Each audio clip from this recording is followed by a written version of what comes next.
Audiotune mempersembahkan audiobook novel Suamiku Ternyata Seorang Presdir yang ditulis oleh autor Picisan Imut. Pengisi suara If.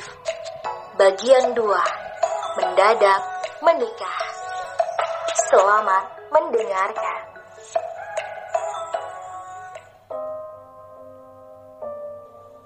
Tidak, Pak. Sumpah demi apapun kami tidak sedang berbuat mesum. Jawab Kinar merasa panik. Bapak-bapak itu menyoroti tubuh sang pria. Lihat itu, gespernya saja tidak terpasang. Tutur si bapak. Astaga. Pria itu panik. Saking takutnya dengan gelap, ia lupa belum memasang gespernya kembali. Kinara membulatkan bola matanya. Sungguh, Pak, kita tidak berbuat apa-apa. Tadi itu... Alah, sudah kita bawa saja ke rumah Pak RT. Ya ampun, Pak. Pak, sungguh kami tidak ngapa-ngapain. Pria itu membuka suaranya. Dia tahu, sudah kepergok mesum, mau mengelak lagi. Salah seorang pria menghajar wajahnya. Bapak-bapak, tolong jangan pukul mas ini. Kami bersumpah tidak berbuat apapun. Kinara mulai menitikkan air matanya merasa takut. Salah seorang bapak-bapak itu menarik baju sang pria. Kau mau ku bawa ke kantor polisi atau pertanggungjawabkan perbuatanmu? Saya benar-benar tidak melakukan apapun, Pak. Tapi jika saya diminta untuk bertanggung jawab, maka akan saya lakukan. Mereka berdua pun digelandang ke sebuah rumah sederhana. Rumah ketua RT di komplek tersebut. Sungguh perasaan takut bercampur malu masih berkecamuk di benak Kinara.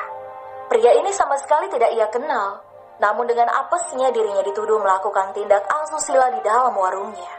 Sehingga membuat ketua RT tersebut meminta pria ini untuk menikahi Kinara malam ini juga. Terlihat ragu pria di sampingnya, karena ia diam cukup lama untuk menjawab tuntutannya. Bagaimana? Tanya ketua RT tersebut. Baiklah, saya akan menikahinya malam ini. Mata Kinara membulat. Ia menoleh perlahan ke arah pria tersebut. Terlihat senyum tipis tersungging di bibir pria itu.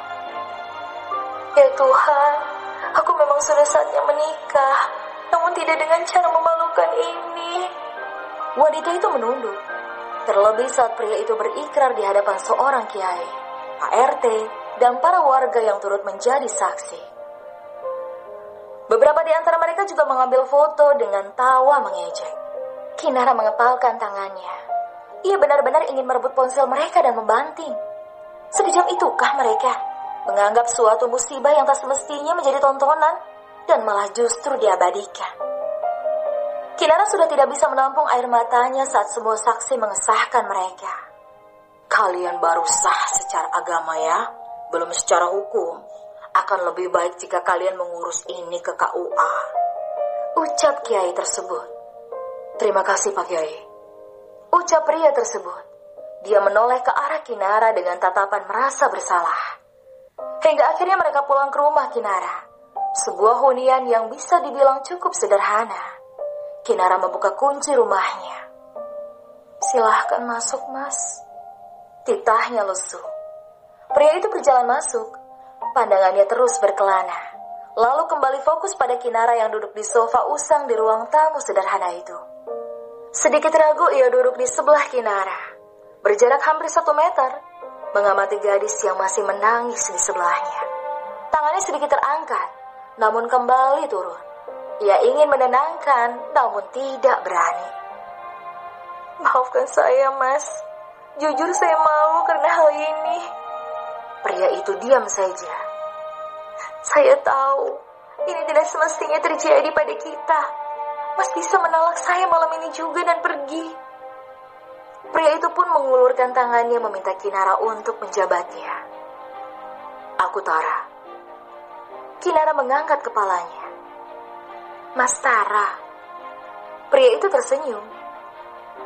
Ayo, jabat tanganku. Kinara menyentuhnya. Tara pun mengangkat tangan itu mendekatkan ke bibir Kinara sehingga gadis itu bisa mengecup punggung tangannya. Kinara sedikit terkejut saat bibirnya menyentuh punggung tangan yang halus dan putih bersih itu. Kita jalani dulu saja. Biarkan mengalir seperti air. Karena jika aku langsung meninggalkanmu, semua warga pasti akan mengecammu, Kinar. Kinara masih menatapnya bingung. Tapi kita kan... Aku tidak akan menyentuhmu kok, sampai kita benar-benar yakin. Air matanya semakin deras. Apa aku bisa mempercayaimu, Mas? Karena bagaimanapun juga, dia pasti punya hasrat selayaknya laki-laki normal. Akan kuusahakan. Di sini ada 2 kamar lain selain kamarmu kan? Kinar mengangguk. Tapi kotor, karena lama tidak digunakan.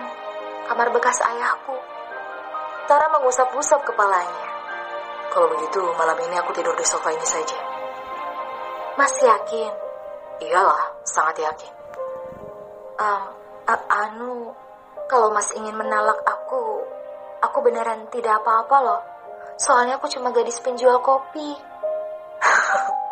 Aku sudah bilang kita jalani dulu saja. Lagi pula aku kan hanya seorang supir taksi. Kita sederajat. Kinar menatap penuh keraguan. Bisa jadi pria itu berbohong. Pria setampan ini, tangan yang halus dan tubuh yang putih bersih. Masa iya, dia orang yang sederajat dengannya. Dan tidak mungkin juga dia tidak memiliki istri. Kinara. Iya, Mas. Percaya padaku. Aku tidak akan membuatmu merasa merugi. Aku tidak akan melakukan hal yang aneh sampai keyakinan ada di hati kita. Bagaimana? Mau kan menjalaninya? Perlahan kepala itu mengangguk. Ia mau bagaimana lagi?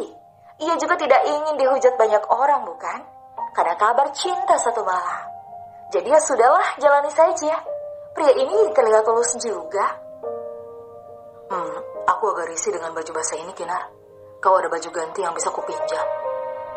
Ada sih, baju bekas mendiang ayahku. Mas mau pakai? Boleh deh, daripada pakai baju basah seperti ini. Kinar pun beranjak. Ia masuk ke dalam kamar ayahnya. Sedangkan Mas Tara masih saja mengamati Kinar yang sudah menghilang dari pandangannya. Ia pun menghela nafas. Bagaimana ini? Tiba-tiba aku sudah beristri. Ia pun menyandarkan kepalanya di sandaran sofa usang tersebut. Hingga tak lama, Kinara keluar membawakan setelan baju yang setidaknya paling cocok untuk pria yang sudah menjadi suaminya. Setelah mengganti pakaian, pria itu merebahkan tubuhnya di atas sofa dengan bantal dan selimut yang diberikan Kinara. Terima kasih, Kinara. Kamu tidur ya, sudah malam. Kinara pun tersenyum, sama halnya dengan Mas Tara. Dia menutupi wajahnya dengan lengannya, lalu terpejam. Kinara berjalan memasuki kamarnya, tersenyum sekilas, lalu masuk dan menutup pintu. Malam panjang pun mereka lalui dengan status yang tiba-tiba berubah. Seperti mimpi rasanya. Tidak ada persiapan apapun, tiba-tiba dia sudah sah memiliki suami. Kinara dan Mas Tara sama-sama masih canggung antara satu sama lain. Saat ini, mereka hanya berusaha menjalani dan menunggu apa yang akan terjadi setelahnya. Bersambung.